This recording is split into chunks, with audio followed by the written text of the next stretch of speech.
Hello students, कैसे हैं आप सब। एक बार पुनः आप लोगों के सामने एक नए वीडियो के साथ उपस्थित हुआ हूं। जैसा कि आप लोग जान रहे हैं, हम लोग कक्षा 10 के भौतिक विज्ञान वाले भाग का अध्ययन कर रहे हैं। भौतिक विज्ञान वाला भाग यूनिट 2 के अंतर्गत आता है। लेकिन कई बच्चों ने कई बार कमेंट किया, कई बच्चों ने हमको फ़ोन से भी कहा, कई बच्चों ने पर्सनल व्हाट्सएप नंबर से भी कहा कि सर केमिस्ट्री का वीडियो भी अवेलेबल कराया जाए।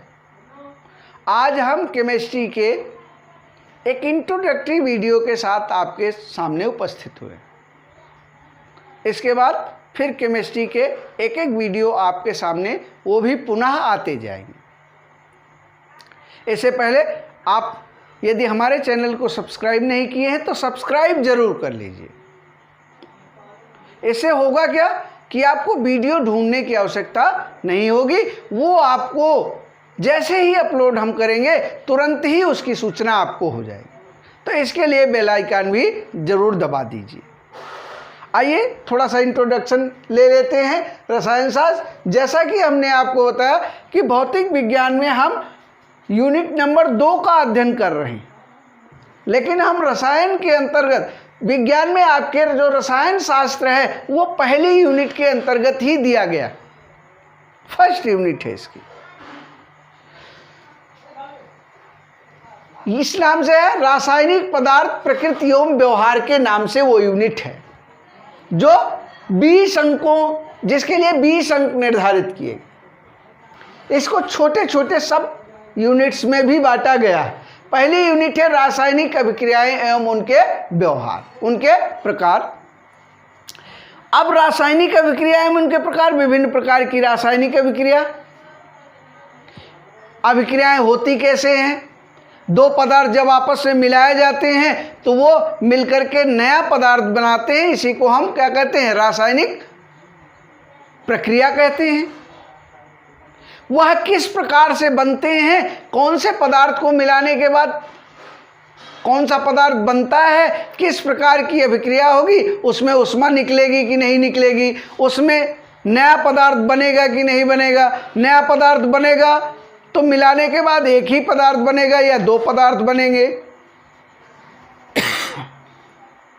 या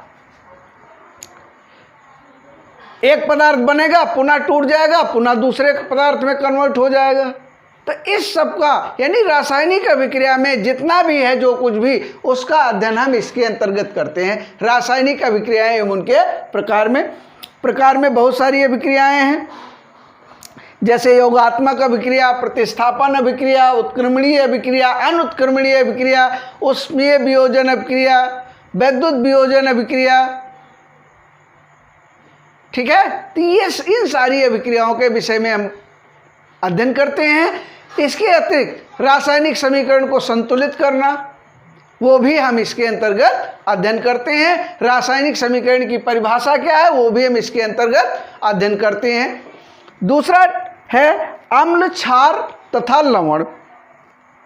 इसमें हम लोग वैद्युत अपघट्य क्या है, वैद्युत वियोजन क्या है, पीएच मान क्या है, अम्ल क्षार की परिभाषा क्या है, अम्ल और क्षार का व्यवहार क्या है, किस तरह वो एक दूसरे से व्यवहार करते हैं, इन सब को हम अम्ल, क्षार तथा लवण के अंतर्गत पढ़ते हैं। इसके अतिरिक्त विभिन्न प्रकार के लवण, जैसे सोडियम हाइड्रोक्साइड, खाने का सोडा, धावन सोडा, विरंजक चूर्ण, इन सभी टॉपिक को हम अम्ल, क्षार तथा लवण के अंतर्गत उनका अध्ययन करते हैं। तीसरा चैप्टर आ जाता है धातु तथा अधातु। धातु तथा अधातु में इलेक्ट्रोड विभव क्या है, धातुएं किस प्रकार अपचयन होता है, धातुओं का किस प्रकार ऑक्सीकरण होता है, विद्युत रासायनिक श्रेणी क्या है, धातुओं की सक्रियता का क्रम क्या है, कौन सी धातु कम सक्रिय है, कौन सी धातु अधिक सक्रिय है। यदि दो धातुओं का कंपैरिजन किया जाए तो कौन सी धातु कम सक्रिय है, कौन सी धातु अधिक सक्रिय है। इन सब का अध्ययन हम इसके अंतर्गत करते हैं, धातु तथा अधातु के अंतर्गत हम करते हैं। इसके अतिरिक्त धातुओं का निष्कर्षण किस प्रकार किया जाता है। विभिन्न प्रकार की धातुएं हैं, जैसे लोहा है, चांदी है, सोना है। इन सब का निष्कर्षण कहाँ से किया जाता है, किन किन विधियों से क्या किया जाता है, क्या क्या प्रक्रम अपनाए जाते हैं, उन सब का अध्ययन हम इसके अंतर्गत करते हैं, धातु तथा अधातु के अंतर्गत करते हैं। नेक्स्ट चौथा आता है कार्बन और उसके यौगिक। अब कार्बन क्या है, कार्बन के यौगिक क्या हैं, कार्बनिक रसायन का परिचय, विभिन्न प्रकार के कार्बनिक यौगिक होते क्या हैं, इनको वर्गीकृत कैसे किया गया है, इनकी नामकरण प्रणाली, IUPAC पद्धति, इस सब का अध्ययन हम कार्बन और उसके यौगिकों के अंतर्गत करते हैं।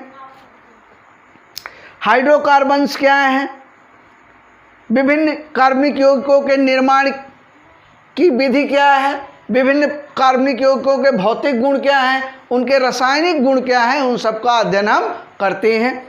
नेक्स्ट और सबसे अंत में जो आता है वो आता है तत्वों का आवर्ती वर्गीकरण।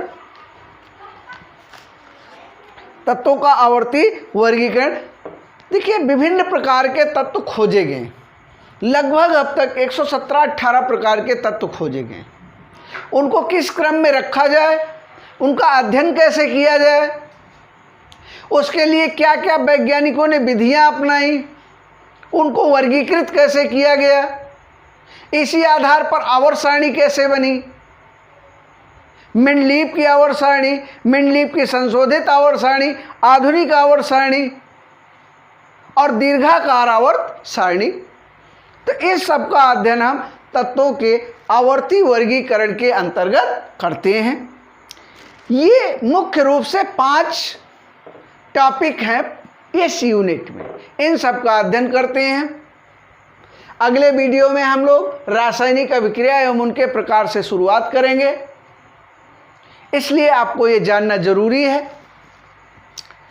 कि चैप्टर्स क्या क्या हैं और उनके अंक विभाजन किस प्रकार से हैं। इस वीडियो में हम इतना ही, अब जब भी इसका वीडियो आएगा तो हम लोग इसके विषय में अध्ययन करेंगे और सीरीज दर सीरीज इन सब का हम लोग अध्ययन करते चले जाएंगे। परेशान मत होइए बिल्कुल भी, पूरे का पूरे कोर्स का वीडियो हम आपको उपलब्ध कराएंगे। भौतिक विज्ञान, भौतिक वाले भाग का यूनिट का, रसायन वाले यूनिट का हम जरूर ही अवेलेबल कराएंगे। और प्रयत्न हमारा ये रहेगा कि हम जीव विज्ञान की जो यूनिट है, जीव विज्ञान की जो यूनिट है वो दूसरी यूनिट है जैव जगत। जैव जगत में भी कई चैप्टर हैं, जीवन की प्रक्रिया है और इसी तरह कई टॉपिक हैं, उनके विषय में भी हम प्रयत्न ये करेंगे कि उनको भी आपको बताया जाए, उनके विषय में भी आपको अवगत कराया जाए। लेकिन इसके लिए आपको धैर्य की आवश्यकता है। आवश्यकता यह है कि जो नया नया वीडियो आ रहा है उसको ज़रूर देखिए, नए के चक्कर में पुराने को भी मत मिस कीजिए, पुराना भी देखते रहिए, इसी आधार पर अपना नोट्स भी बनाते रहिए। और कहीं कोई दिक्कत हो, कहीं कोई समस्या हो, कहीं कोई भूल चूक हो गई हो, उसको अवगत ज़रूर कराया कीजिए। कमेंट सेक्शन में उसके प्रति कमेंट कीजिए, उसको उस भूल को दूर करने का प्रयास किया जाएगा। जो कुछ छूट गया होगा, हमारे बताने से रह गया होगा, उसको भी आने वाले वीडियो में पिछला रेफरेंस ले करके उसको बताया जरूर जाएगा। इसके लिए आवश्यक है कि आप वीडियो को धैर्यपूर्वक, ध्यानपूर्वक, एकाग्र चित्त होकर के देखिए और एकाग्र चित्त होकर के अध्ययन भी कीजिए। इसी के साथ मैं इसको समाप्त कर रहा हूं और पुनः एक बार बताते हुए धैर्य धारण करेंगे। पूरे का पूरा कोर्स आपको हम अवेलेबल जरूर कराएंगे। ये हमारा आपसे वादा है। इसी के साथ इसको हम यही समाप्त कर रहे हैं। अगले वीडियो में हम पहले चैप्टर रासायनिक अभिक्रिया एवं उनके प्रकार के विषय में अध्ययन करेंगे। इससे पहले फिर से बता दें, आपको चैनल को सब्सक्राइब नहीं किया है तो ज़रूर कर लेंगे, अति आवश्यक है। बेल आइकन को दबा लेंगे जिससे नोटिफिकेशन भी आपको मिलती रहे, नए वीडियो की सूचना भी आपको प्राप्त होती रहे। अब इस वीडियो को हम यहीं समाप्त करते हैं। आपका बहुत बहुत धन्यवाद।